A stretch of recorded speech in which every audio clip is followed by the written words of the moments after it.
Hi, everyone. Thank you very much for joining us today for this panel discussion on long-duration energy storage. We've got an exciting crew lined up to talk with us today. Before I pass it over to them, I'd like to go over some very quick webinar logistics. We're using Zoom webinars, as you may have noticed if you're here today. We are relatively new to this platform, so thanks for your patience with any hiccups here. We welcome any feedback that you have about the platform or any other items in our post-webinar survey, which you'll get via email. Other logistics here, all attendees are in listen-only mode. Your webcam and mic are off, but we do want to hear from you. And we ask that you submit any questions and comments that you have via the Q&A panel. We'll save some time for questions from the audience, and we'll also just be having a panel discussion moderated by my colleague Seth, who I'll introduce in a minute. I also want you to know that you can put on automated captions if they're helpful. Again, they're automated. They will probably mess up nouns here and there, in other words. We'll put speaker bios in the chat shortly.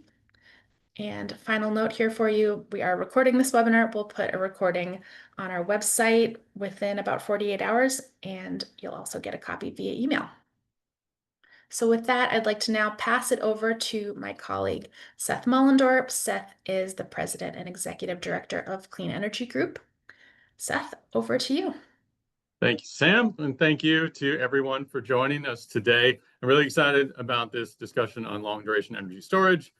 For any of those of you that are attending that are not as familiar with Clean Energy Group, we are a nonprofit organization. We work nationally to help ensure affordable, reliable, clean energy for all. We do our work across a number of different buckets. Climate resilience and community health, really focus a lot on the local benefits of clean energy. Distributed access and equity focuses on making sure that everyone has access to clean energy resources. Energy storage and flexible demand as grid enabling technologies and as clean energy transition enabling technologies are a big focus of our work, as is fossil fuel replacement. So replacing fossil fuel assets, our existing infrastructure with clean resources, particularly in environmental justice communities. Okay. So that's my opening spiel, and now we're going to get right at it. We have a lot of folks on the line today. We got a lot of folks here to talk on our panel as well. I'm excited about talking about long-duration energy storage. You may also hear us say LDES because it's a little bit shorter way to say it. So that's that acronym LDES if you hear that. So with us today, we have Chico Hunter, who is with Innovation and Development for the Arizona Utility SRP, the Salt River Project. We also have Wilson Ricks. He's a doctoral researcher at Princeton University and part of Princeton's Zero Carbon Energy Systems Research and Optimization Lab, or Zero Lab. We have Tom Ferguson from Massachusetts Department of Energy Resources, where he leads the Energy Storage Program Manager and in the Renewable and Alternative Energy Division at Mass DOER. We also have Weston Dengler, who is a senior analyst in the research and industry strategy for the Smart Electric Power Alliance, SEPA. And finally, we have Agio Castano, who is an energy technology advisor for Dominion Energy, which serves Virginia and the Carolinas. So with that, I'm going to jump into our questions. We're going to have a few questions going around talking to panelists today. And then we're going to jump right into the Q&A. And we have a lot of folks on the line, so we're going to try to get to as many questions as we can, but we may not get to them all. So first, I'd just like folks to just kind of briefly introduce their organization, describe how their work, how they're involved in long-duration energy storage through their work, and what their organization is doing to explore it. I'm also curious to hear from everyone how they're defining LDES, because there's a lot of different definitions. What does it mean, long-duration energy storage? So I'd like to hear that from everybody as well. We'll start with Chico. Myself off mute here. Yeah, thank you. Thank you, Seth. So my name is Chico Hunter. I'm with Salt River Project. We are a public power utility.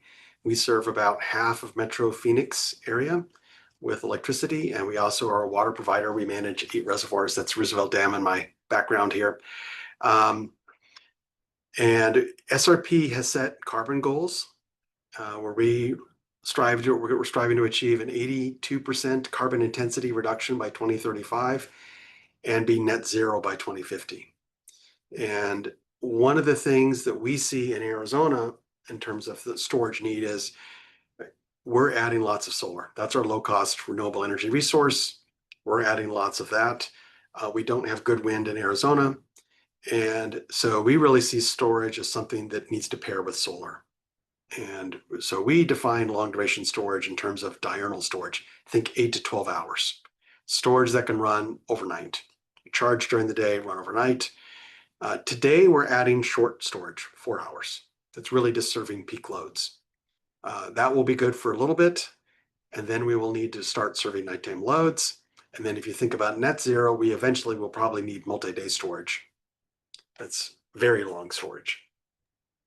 Great. Thanks, Chico. I'd like to hear from Tom about how Massachusetts is working on this. Sure, thanks, Seth. So yeah, Tom Ferguson, Energy Storage Programs Manager from DOER. So Department of Energy Resources, we're the state energy office for Massachusetts, and our mission is to create a clean, affordable, resilient, and equitable energy future for all in the Commonwealth. So I work on energy storage, as my title would imply. A lot of the work I've been doing since I started here has kind of focused on managing our Clean Peak Energy Standard, which is sort of a daily operations 4-hour kind of incentive program. But as we saw kind of in our Charging Forward report that we put out in January, that I'm sure we'll be talking about more as we go into the panel, there's definitely a need kind of for much longer duration resources, especially as we strive to achieve our 2050 net zero mandate. So the way that we think about long duration storage is sort of based on how the legislature defines it. Actually, our 2024 climate bill changed some of the definitions a little bit of the different durations of storage. We have mid duration, which is 4 to 10 hours. Long duration is greater than 10 and up to 24 hours. And then we added a definition called multi-day storage, which, as it implies, is greater than 24 hours of duration. And all of those definitions are based on kind of assuming a full rated nameplate capacity of the system. Great, thanks, Tom. And I also want to mention that I gave very brief introductions to folks. We have a link to bios that Sam put in the chat. So if you guys want to learn more about who's presenting today, please go there. Thank you, Tom. I'd like to move over to Gio to get Dominion's perspective. Hello, everyone. I'm Gio Casano. I work with Dominion Energy's business development team. For those who don't know, Dominion Energy is a regulated electric utility with operations in Virginia, North Carolina, and South Carolina. I work particularly for Virginia and North Carolina. And as part of the business development team, we develop power generation projects for the company, including solar, energy storage, nuclear, gas assets. And my role particularly is developing, is two-pronged. One is emerging technologies assessment for the company for power generation that includes long duration energy storage, carbon capture, hydrogen, advanced solar, fusion, and whatever unicorn I can find in there. And then the second part is developing the long duration energy storage project portfolio for the company. We have a internal mandate to become net zero by 2050. And Virginia particularly has the Virginia Clean Economy Act that requires that Dominion has carbon-free emissions power generation by 2045. So that includes development of renewables, nuclear. We have mandates for or goals for solar, offshore wind, and energy storage deployments. In terms of energy storage, those goals are driven mainly for our energy storage systems. We have 3 pilots on the works for what we call beyond lithium-ion energy storage projects. That includes about 5 megawatt pilot with Form Energy, 4 megawatt with EOS, and 1.5 megawatt with Enervenue. And the idea with these projects is basically understand the operations capabilities of the systems, the cost, and what grid services they can provide, so we can better assess how do we deploy at-scale projects as we continue to decarbonize our operations.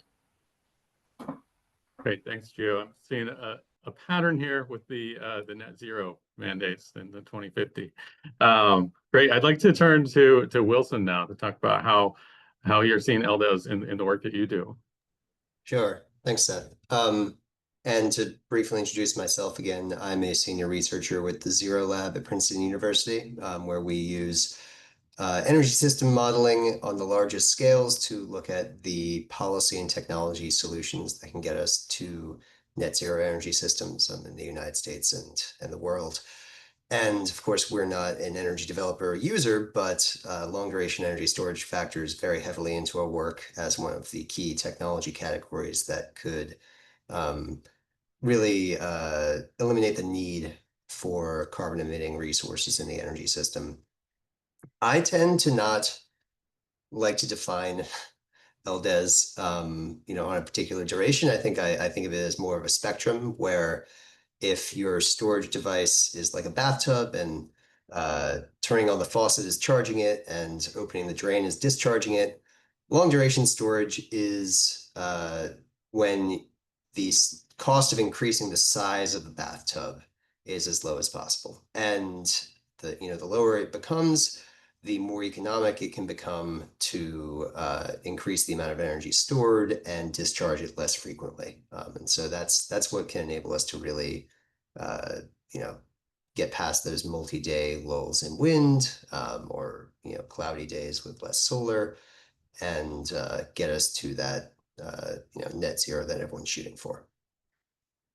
Thanks, Wilson. Yeah, I like that thinking around LDES is the decoupling of the power capacity from the energy storage capacity of a system. That's a great metaphor there. All right, great. And Weston, I know you work with a lot of different energy entities across the country, so I would love the SEPA perspective. Absolutely. Howdy, everybody. My name is Weston Degler. I'm a senior analyst on our resilience team at SEPA, part of our larger research team. I also run our energy storage working group, which is a cross-industry working group.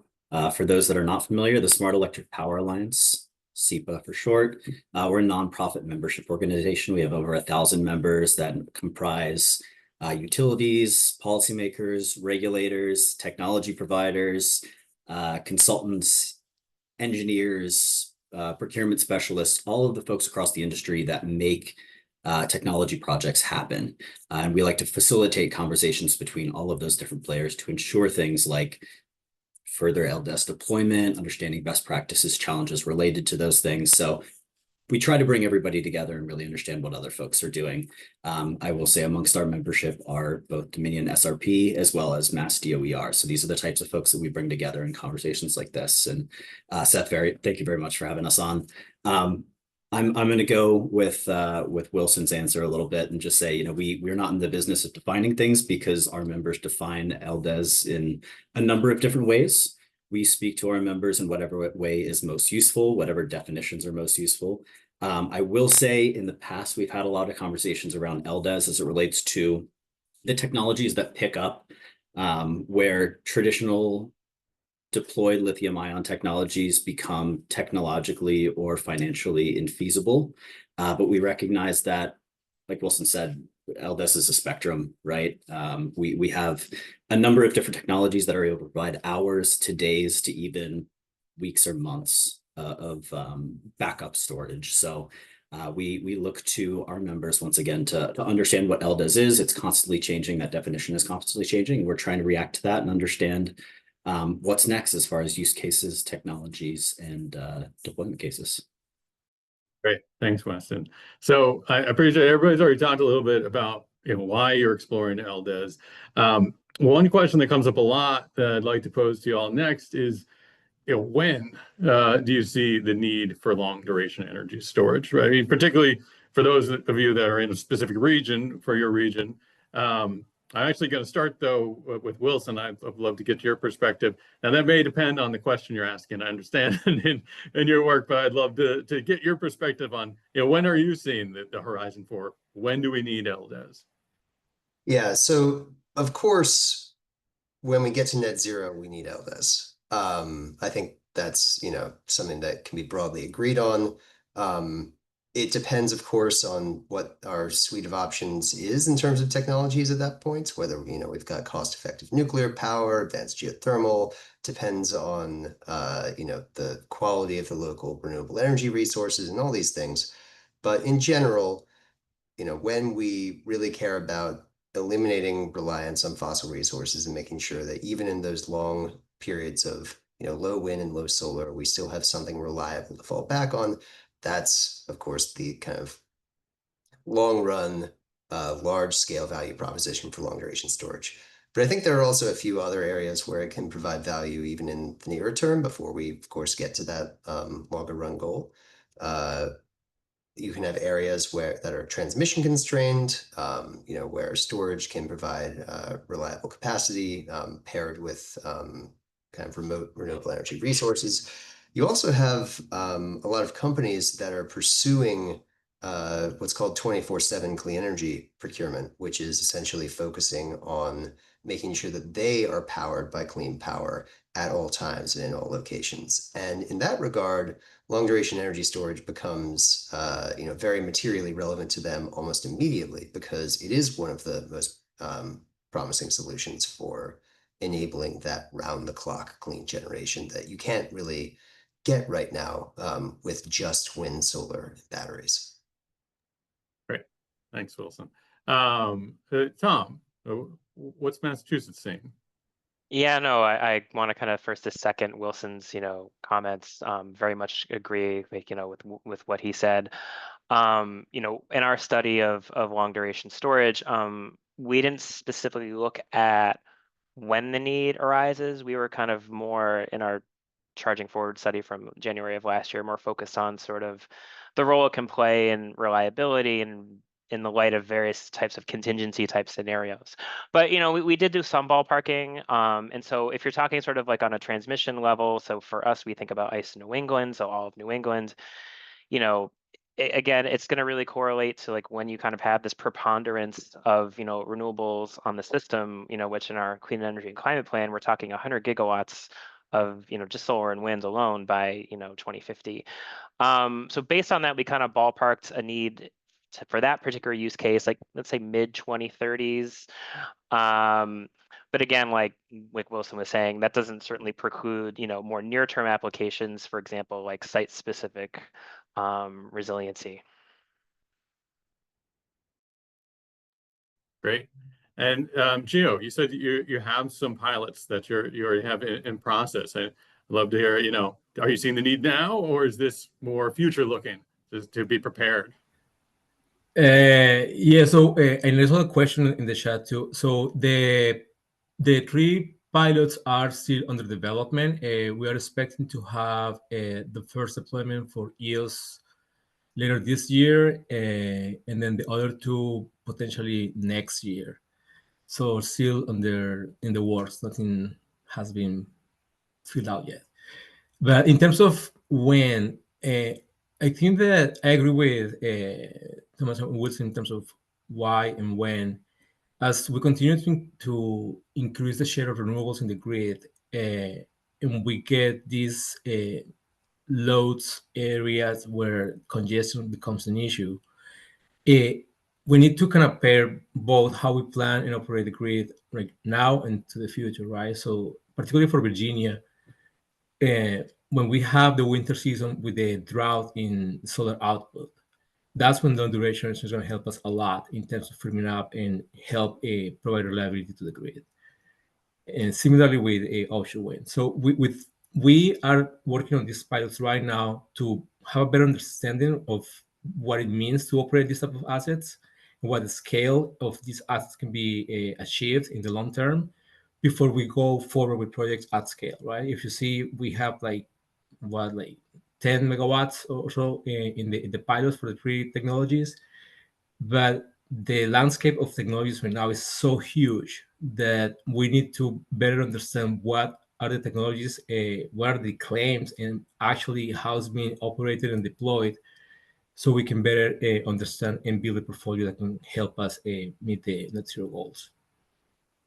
Great. I saw several nods when you mentioned that there's so many different options out there. So I think you're not the only ones dealing with that. Chico, how about for SRP? What are you seeing as the need timeline? For us, we're seeing we really have a need probably early 2030s. And it really is, it is very regionally dependent. It depends on how fast and you're saturating your system with these intermittent renewables. And for us, it's really, we have a complication where we're seeing tremendous load growth. At the same time, we're retiring some of our coal assets.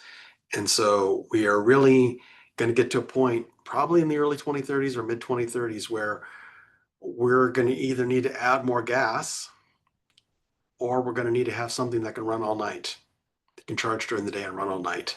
And so, you know, we're definitely pursuing multiple options. We have one pilot under contract already with a company called CM Blue. It's a 5 megawatt, 10-hour pilot. And we have 2 more pilots. We issued an RFP last year.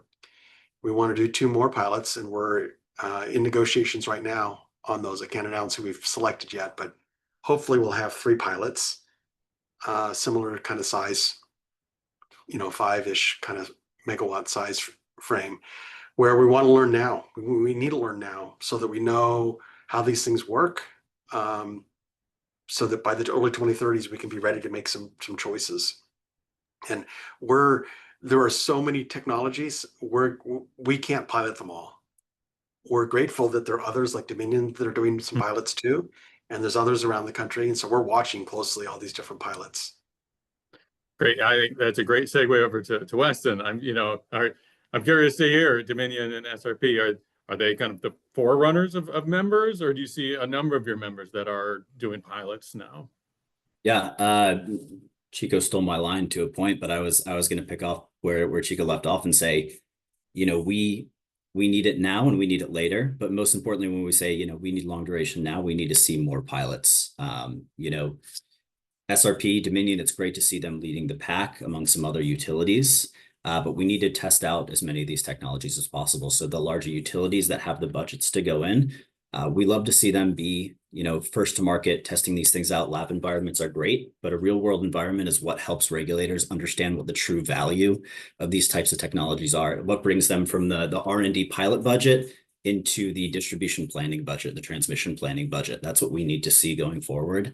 And to that point, you know, we, as SEPA, other organizations similar to us within the industry, we want to see these so that we can talk to these folks. We can talk to utilities that are deploying these technologies, see what their challenges are with early deployments, understand what are those issues, are there any lessons learned that we can share across the industry to de-risk it so that more and more utilities can continue to deploy. We can start that snowball down the hill. And that's ultimately our goal. So, you know, we do want to see deployments now, and we want to see them so that we can learn from them and build more and more and more and more, so that by the time we get to early 2030s, mid 2030s, we have a few tried, true, tested technologies that are understood well by technology providers, utilities, and regulators, and we can easily push those out into the field. Great. Well, Weston, I think you already answered my next question, I think, which is what is your organization doing in this realm? Is there anything else you want to add that you know, SEPA is working with its members on? No, I'll say exactly that.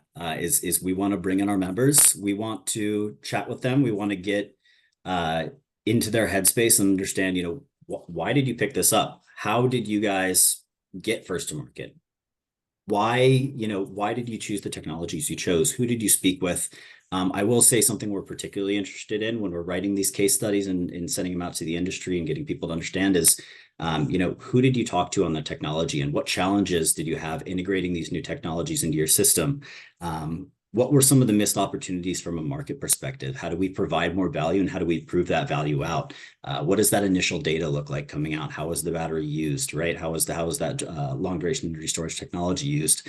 All of these things, we want to bring those together. We want to share those out early. We want to de-risk it, and we want to get more folks to deploy, get more data, help everybody understand what LDES can do now so that it can be more and more useful later. Great. And Gio, you already talked about the pilot projects. Is there anything else that you'd say that, you know, Dominion is working on to try to advanced understanding or advanced deployment of LDES? Yeah, so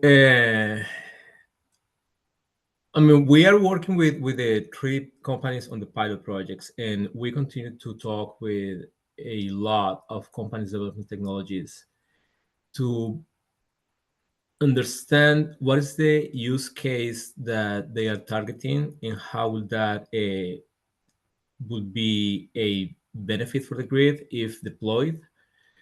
But I just want to bring back what Chico was saying, like we cannot pilot everything, right? And we cannot go full throttle with technologies that we have not the risk, because we have to operate for the benefit of our customers. So there is a risk problem in there, that not having enough data in terms of how the system performs, how much it costs, and how will operate over the long run kind of hinders how much we can do. So luckily for us, we had the Grid Transformation Security Act that enabled these pilots to come to light. And we continue to talk with Chico and other utilities to learn about their experiences with other companies. So we are all building out a knowledge of how the systems are evolving, what companies actually making the cut and moving forward with development of the technologies, and how they can reach a commercialization, because it's not only a technology readiness level, but also commercialization level, right? Mm-hmm. You can potentially de-risk your technology, but if you are not able to reach the commercialization stage, it's going to be really hard to bring these projects and technologies at scale. So we are trying to work with as many technology developers, peer utilities, and organizations to better understand how this technology and sector evolves. And we are engaged with our regulators and legislators to help them inform what we are doing, so they can make the regulatory process as feasible, if you will, as possible for us to continue to develop these projects and meet our goals for decarbonization within the state. Yeah, great. Chico, I imagine you probably share a lot of that. It sounds like the 2 of you are working together. Anything to add to that? Yeah, I just say, industry collaboration is really key here. SEPA, we also are working very closely with the Electric Power Research Institute, EPRI. There's a lot of utilities who are, jointly funding research through EPRI. EPRI is going to be involved in a lot of these early stage pilots as a third-party evaluator, and that's important to us to get not just what the company says, but get kind of an independent assessment of how these things are performing in the real world. The other thing I'll say is that we really view storage it is a spectrum, and we do see a need to have a portfolio. Just like today we have a portfolio of generation types on our grid, we're going to need a portfolio of storage types. Lithium-ion is kind of hands down the low-cost good option for shorter durations. There's all these different options for, I'll call it 8, 10, 12, 24, 100 hour. And there's different technologies to fill those different pieces. And so we really see it's going to be a portfolio. We're actually developing a pumped hydro project in addition. So we have a 1 gigawatt pumped hydro project. That's a very mature technology. It's a very difficult to build technology. We've been publicly announced that we're seeking development of a 1 gigawatt pumped hydro project in Arizona.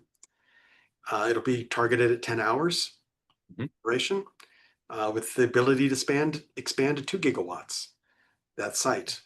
And so, that's nice to have, but we know that there's risk on that. Yeah.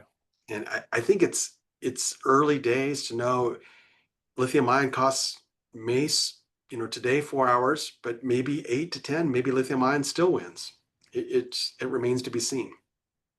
Yeah, no, that's a good point. And I know California has had some long duration solicitations that have been answered by energy storage, I think in that 8-hour range. Yeah, well, that's an impressive pumped hydro project that you're pursuing there. I'll be curious to hear more about that. And Tom from Massachusetts, what is Massachusetts doing to help incentivize more storage, long duration storage? Yeah, primarily? sure. A couple things I can point to. One is that we're in the midst of developing an energy storage grant program, which is, likely going to be kind of several different kinds of, storage and use cases that are kind of being funded through that program. But so certainly one of the areas that we're very keen on pursuing is in the long duration space, kind of, as the panel has been saying, there's lots of approaches that are under development at various stages of TRL, but there's not necessarily like a robust suite of commercialized technologies. So, is there something that we can do in terms of creating a grant program that could like meaningfully kind of accelerate, approaches. And, we're hoping to be able to put out like a straw proposal and have a stakeholder webinar on that at the end of June is what we're targeting.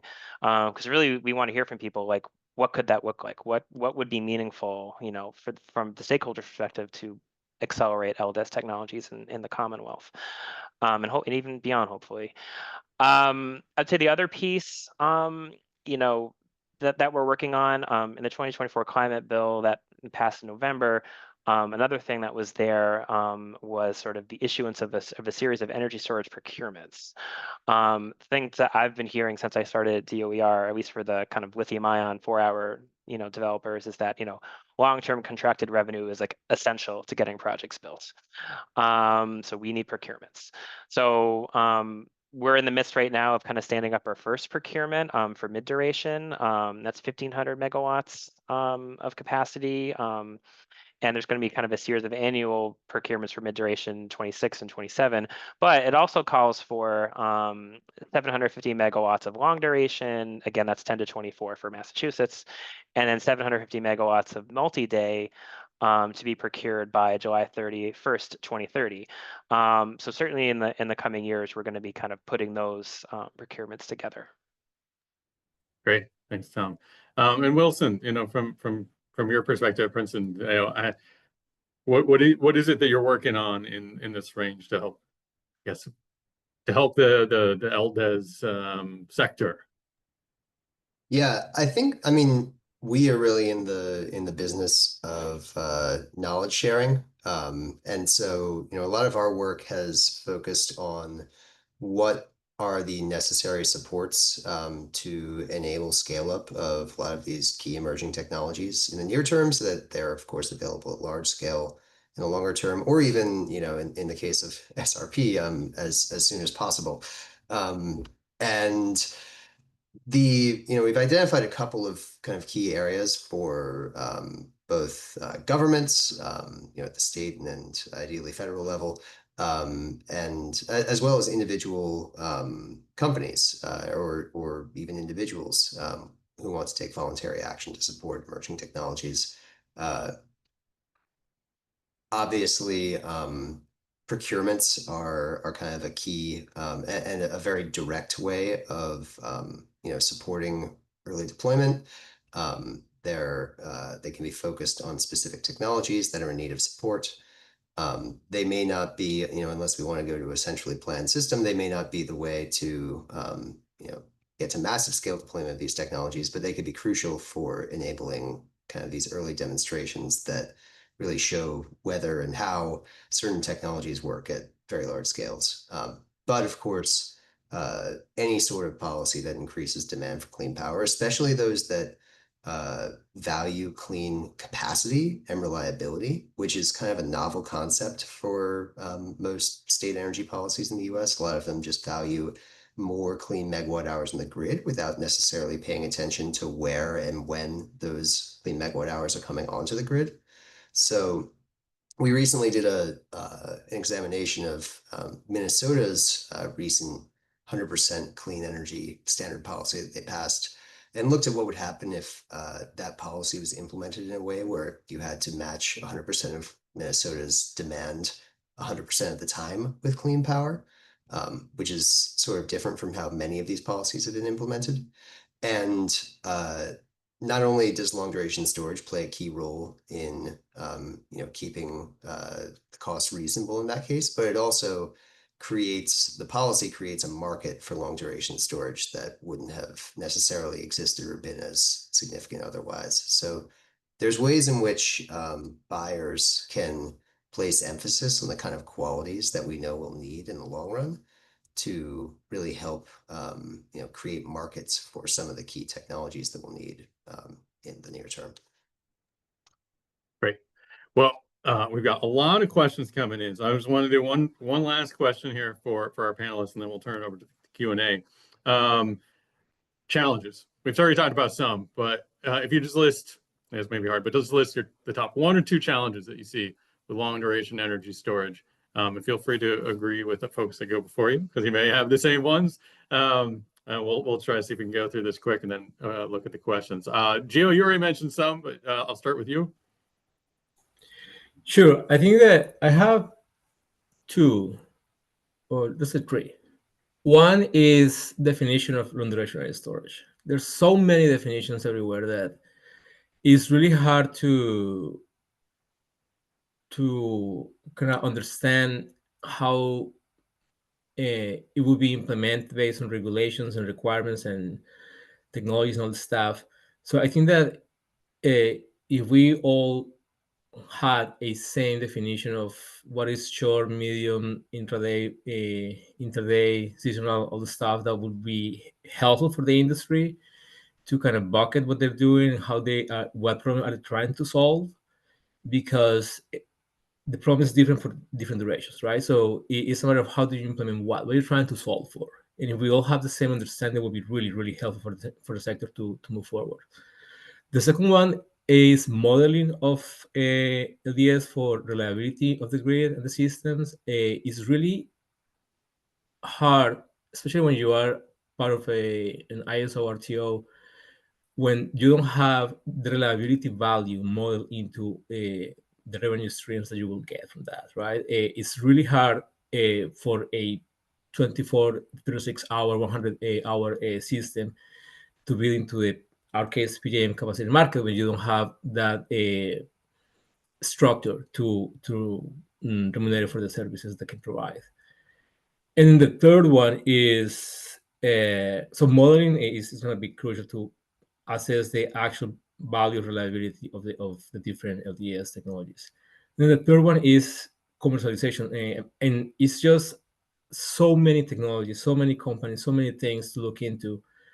That is, what of that is noise, what of that is actual something that is gonna make it through and actually provide solutions for the problems that we are gonna face, or we are facing to some extent at this point, that we can rely on, so we can plan ahead, right? Like how, if these technologies are able to become a resource for our IRPs, that would be a huge goal, right? But a huge win for the sector. But there's a lot of the validation that needs to happen before we are that, or at least Dominion's perspective, to be that confident to use one of those resources for the IRP modeling and commit to deploy X 100 megawatts or gigawatts of these systems, right? Because that comes with an investment decision that we are not confident yet on presenting to our regulators.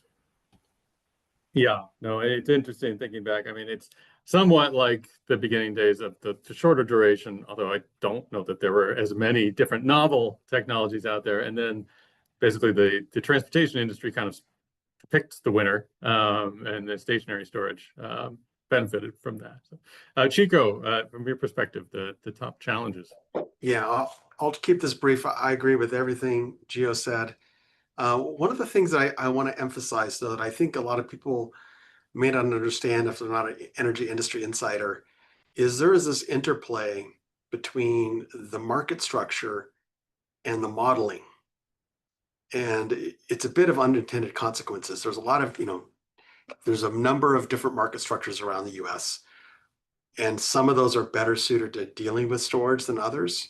And I think the market design was not designed with storage in mind. It was developed back when we had power plants. You either add fuel or you turn them on and off, and the charging and discharging scheduling was not really part of their thought process when they designed the market. And that the same goes for the tools that we use to model what's cost optimal. So utilities have been cost optimizing systems for many decades. We have capacity expansion tools and production cost models that do these optimization processes. Those tools were not designed with storage in mind. And so the tools that the market regulators are using to say what's cost optimal, the tools that the utilities are using to say what's cost optimal, don't handle this well, and the market's not designed to handle it well. And so it's a artificial barrier that's been created because of this. It's just fundamentally different. In some ways, SRP, we're lucky because Arizona's not deregulated. We're a vertically integrated utility. And we serve we own generation, transmission, and distribution. So we're trying to figure out what's the lowest cost for our customers on our decarbonization path without having to worry about all the market construct issues.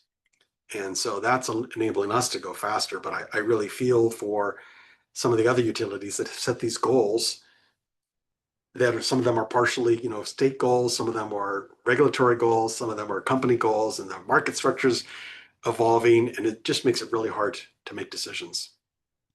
And so that's a hurdle on top of just figuring out which technology is going to work and what does it cost. Well, it's a good transition over to Tom in a deregulated area. Yeah. No, certainly. How do we, value, long duration storage, like costs and benefits, and then ultimately how will we, pay for it? I think of our Clean Peak program, which, is meant not to kind of completely, pay for energy storage. It's sort of kind of meant to fill a missing money gap from what, for front of the meter systems, like wholesale market revenues gives you something, but it's not enough. So we need something to fill that gap. Behind the meter, maybe bill you savings, things like that, make up a good part of the economics, and, Clean Peak can help too. But here, there isn't an ISO New England product that really values like what long duration storage can do of providing like kind of this reliability asset. So, making money off of current energy markets and then expecting the state to be able to fill in the missing money gap, I think is way too much, more than we could ever do. And so do we need ISO New England to kind of come and develop some sort of reliability products? And then what does that look like? And, I think another piece I'll add is, again, we found and we've been talking about how crucial it is, this link between renewables and storage, and how, you really need both of them for this to make sense, right? So, given that like the deployment timelines that we're talking about and like the amount of wells we're talking about kind of are very dependent on like the portfolio that's on the grid. If renewable build out doesn't hit what we hope it hits, or if things change, how will that impact kind of the timing and the need, for LDES? So it's something that I feel like we're going to have to kind of continually kind of come back to and kind of see where we're at and update and iterate accordingly. Great, thanks, Tom. Weston, do you have anything to add? Yeah, I'll keep it brief. I'll just say one of the challenges I think that we're looking for in the short term is just ensuring that new technologies don't get stuck in the lab. We want to continue to see folks deploying, trying things out, if for nothing else than to identify challenges and that's everything. That's technological challenges, that's challenges with market structures. If we can see what works and what doesn't on a smaller scale and see how we fill in the gaps, that helps us push better regulatory considerations, better policies, better programs, and that's across states, federally, whatever that looks like. But we want to make sure that these pilots go from the lab to the grid, and that we're able to capture those challenges, successes, and we're able to talk about them. Another thing is just ensuring that these things don't get stuck at IOUs that have tons of money to push these as well.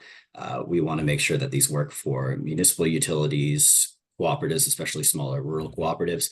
We want to make sure that there are, market structures, incentives, things like that available for these technologies to be used by everyone. Great, thanks, Weston. Wilson, anything to add? I think we lost you there for a second. Glad you're back. Yeah, sorry about that. And I just want to say I really wholeheartedly agree with basically everything everyone said so far. They're all really good points. I want to make kind of echo Weston's points and make kind of a larger kind of assessment of the challenges in scaling LDES in the broader energy market, which is that this is going to be a technology that becomes more valuable over time. As we increase the amount of renewable energy in the system, as we start dealing with excess renewable generation that we need to shift to other periods, that's when long duration energy storage just starts becoming really, really valuable at large scale. And yet, if we want it to be available at large scale at that point, we need to start piloting technologies now. We need to start finding early markets now. And so that's the kind of key challenge for LDES, for clean firm power as well, really, is that these are things that become most valuable once you've kind of squeezed all the juice that you can out of just renewables without storage or renewables with 4-hour storage. And so figuring out how to get them to scale in the face of that adverse early market is, I think, one of the major challenges, and the reason all of these supports everyone's talking about are become really critical. Great. Thank you. We have a ton of questions, so we're not going to be able to get through them all. So I apologize for folks. We're going to be doing more stuff on LDES. So we'll try to look at questions and make sure we have topics that will address some of these in the future. But we're going to get to some now. I think the first one is actually a good segue from what we've been talking about. The question is, where is LDES currently cost competitive to other competing sources of energy? I would love to hear if anybody thinks that LDES is currently cost competitive with other things. I know, Wilson, you did mention like certain use cases where you just need to have long duration storage. So I'll just open this up if anybody feels like they'd like to answer this one. Yeah, I'll go ahead and dive into this. Is a touchy topic.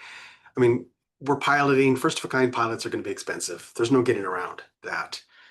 We're trying to pick things that we think have a potential to be competitive to pilot. That's an important factor when we're piloting things. But it does come down to this use case. What are your alternatives? And so I think where it's going to be cost effective first are utilities or states or regions that have carbon goals, because you can only do intermittent renewables to a point on your system where you run into this pinch point where you have to start shifting the energy around. And that's when it starts to make sense. And the competitors are things like geothermal or advanced nuclear, which are really expensive. And so it doesn't have to beat 4-hour lithium ion. It has to beat whatever can run for the duration that you need. And there aren't many options. And so the good news, I think, is there are some that are going to be able to beat lithium ion, hopefully in the 10 to 12-hour range. Certainly, there are many that will beat lithium ion at 20 to 30-hour range. You can do lithium ion. I saw some questions in there. What's the limitation on lithium ion? There's no limitation. It's just cost. You can do a 100-hour lithium ion battery. It's just really expensive. Yeah, no, great. Thank you, Chico. And I'm going to kind of pick and choose some bits of questions as well. There was a question about how important is round trip efficiency when you're talking about long duration energy storage, and I think that's one of the things. I don't know, Wilson, if this is something you'd like to address. Yeah, this is something that I think you could get a lot of answers from a lot of different people on. It kind of depends on your beliefs about what future build out of renewable energy is going to look like. If we have lots of excess renewable energy, or if you're doing this in, say, Texas or the US Midwest, very abundant wind power, then efficiency can become less important. If it's really just about charging up whenever there's excess, and then being able to hold a lot in storage that you then discharge, then you can have fairly low efficiencies. And a lot of these proposed technologies do have fairly low efficiencies. Hydrogen storage is one of the cheapest cost per kilowatt hour that you store, because you can build these big underground salt caverns, but it's very low efficiency. And that can be okay if you have abundant renewables, but if you start getting into scenarios where the actual just total amount of renewable energy that you need to charge storage becomes a limiting factor, then efficiency starts to become more important. And so there will be different geographies where efficiency does become a kind of key differentiating factor. Great. a question that I've seen come up and I've heard a lot is about domestic manufacturing, dependency on foreign supply chains. Do folks see any domestic potential for production of long duration energy storage? I don't know if this is an area that folks have expertise in. Does anybody want to tackle that question? I can probably just say something real quick. So there are a lot of US-based companies developing different types of technologies, right? So we have electrochemical, thermal, and mechanical systems under development. Some of those are using existing supply chain and technologies that are being adapted to operate for long duration storage. Compressed air, for example, that's been forever a proven technology. Is just challenged by geologists.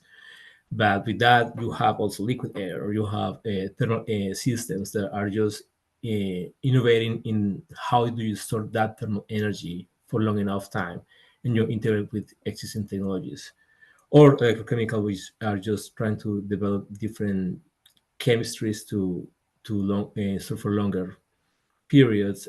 So there are a lot of US-based companies that are developing technologies that potentially won't be as effective by geopolitical or any foreign issues in the supply chain for development.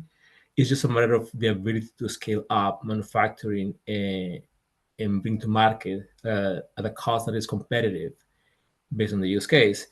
That would be the challenge for them. So, but I think that for the most part, there is a good amount of technologies coming in development that won't be affected as much by the supply chain issues and the foreign entities. Great. And Gio, I actually want to stick with you for a second. This question about LDES for data centers. I know Virginia is pretty much ground zero for data centers. Is that something that you're hearing in conversations? Yes. Data centers are hungry for power. Of course they are. So they are looking at whatever alternatives there are available for them to get to the power quicker and to decarbonize their operation quicker too. So the advantage with them is that they have the capital availability to support these type of projects. It's just a matter of what is the strategy for them. Is it going to be a transition or like a bridge project while they get connected to the grid, because the grid is reliable anyway? So is this going to be a transition period, or is it going to be something that they just want to do to be energy independent? And that's the conversation that changes, right? What is the driver for doing what type of projects? But yes, definitely data centers are amongst different technologies. They are trying to secure power as quick as possible so they can continue with the expansion. Right. A question I'm curious, it's probably to Tom, Chico, or Gio. Is disaster resilience at all a motivation for LDES or very long duration backup power? Yeah, I'll start this. One of the kind of cool things that we did a little bit of modeling around in Charging Forward was kind of looking at some statistics around outage lengths at the circuit level on the distribution system. There's like a few thousand circuits, across the system, and just sort of saying like what were the average outage durations over, I think, the last 3 or so years. And while we found, I think, about half of them, I think, could be satisfied kind of by a 4-hour battery, that means that another half, needed kind of a longer duration. There's 8-hour, I think we classified 8, I think maybe 24 was another one. So there certainly could be a case for, a long duration assets perhaps acting as sort of like a resiliency asset in the event of some kind of extreme weather, maybe for our coastal communities, in the Commonwealth, for example, and especially kind of for our most vulnerable kind of environmental justice, populations. So no, I in terms of like thinking about potentially earlier use cases, before that, for us, that mid 2030s timeframe, like that could be something that could be intriguing. I'll I'll also share just a resilience perspective. A lot of the microgrids that we're seeing, especially those that are either in rural communities where it's just financially reasonable to set up a microgrid to provide backup power for rural circuits, or whether it's for critical facilities. A lot of those currently are some combination of solar, lithium ion for shorter term backup, maybe hours to maybe a day, most realistically not. And then there's some sort of backup generation, LinkedIn, usually gas or diesel backup for a few days of backup power. The more we can introduce long duration energy storage into those microgrid setups, the less we need to rely on backup generation sources, whether that's from natural gas or from diesel. The benefit from a resilience perspective of that is, is the gas service going to be intermittent in a case where there is a electric service disruption? And potentially, if there's a larger disruption to a larger regional area, is diesel going to be in really, really high demand? Is it going to become expensive? Is there going to be a cost issue there?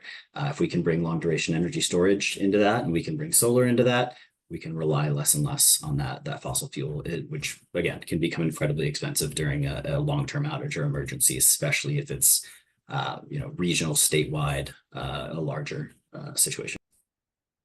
Okay, so a question came in specifically for Chico and Geo as utilities that have pilot projects in place. If you feel comfortable saying this, the question is, what pricing are you seeing for LDES technologies right now? I know that can be put in different terms, but if there is anything you can share about the pricing you're seeing for LDES, a number of people would like to know. Yeah, I can't disclose the prices. They're confidential contracts. The pricing is confidential. But I can say that we do see a path for some of these technologies to be cost competitive with lithium ion in the 8 to 10 hour range. They're projecting costs to be competitive. Will they get there? That remains to be seen. So if you know what lithium ion costs today at 8 to 12 hours, they're projecting to get in that same range, maybe even lower. Vito, I mean, cannot disclose cost right now, but I mean, in Chico, you mentioned it earlier. I mean, pilots are going to be way too expensive compared to at-scale deployments, right? So currently, those our pilots at least are not cost competitive with lithium. But in conversation with these companies and others we have talked to, there's a pathway for cost reduction from economies of scale in manufacturing and like Supply chain scaling. supply chain type of thing that will enable to reduce costs. It's just a matter of time to see can they actually live up to the expectations. Okay. I'm going to try to squeeze in one last question because a couple of people asked it. Considering the current federal environment, there's been pullback on some funding initiatives for things like energy storage. Given that, what pathways do you see forward for being able to continue to fund these projects and help move them from the pilot demonstration into actual commercialization? Well, yeah, I don't know if you want to take that one. I'll just say from our perspective, the pilot we have under contract today with CM Blue is using 0 federal dollars. So we're funding that ourselves. There's a number of other large utilities like Dominion that are doing some pilots that in the, I'll call it 1 to 5 megawatt size range, utility scale, but small enough that they're manageable from a cost perspective. Yes, and our pilots are not funded by the federal government. What I will say though is, as a regular entity, there is just so much you can do outside the regulatory framework in terms of investment, right? So our projects were enabled, like I said before, because we had the Grid Transformation Security Act that give us the pathway to present these projects and recover the cost through a regulatory process. And several states have different goals for decarbonization and deployments. Some of them have specific goals on what to deploy. Some others just have a pathway to propose things. So I think that the state regulatory frameworks that utilities can follow will be really helpful to continue to deploy projects and then scale them up as we learn. All right. Well, we are at the time officially. So thank you all. These were wonderful presentations. I really appreciate all the question and answer. For the folks that didn't get your questions answered, we are going to look through all the questions and look for good topics for future webinars. Maybe invite some of these wonderful folks back to speak to you. But I'm going to stop it there, and I'm going to turn it over to Sam. We've actually got some energy storage webinars that are coming up. So Sam, I don't know if you want to announce those webinars that are up on the screen here. Sure. People can see the titles and dates on the screen. Later this week, we have solar and battery storage fire safety, part 1, residential and commercial solar plus storage. That's on June 4th. On June 25th, we will have some speakers from North Carolina to talk about solar and storage efforts in the wake of Hurricane Helene. And we don't have a date listed for this last webinar on SMUD's Energy Storage Shares Program. I think that's in July. So didn't make it on the slide, but all of this info is on our website, cleanheatgroup.org/webinars, and we'll put it in a follow-up email. And in that follow-up email, you'll also get a copy of the recording of today's webinar. So thank you very much to our panelists. That was excellent. Thanks to everybody who attended and submitted questions. And we hope to see you at the next one. Thanks, everyone. Everybody. Thank you all. Thank you.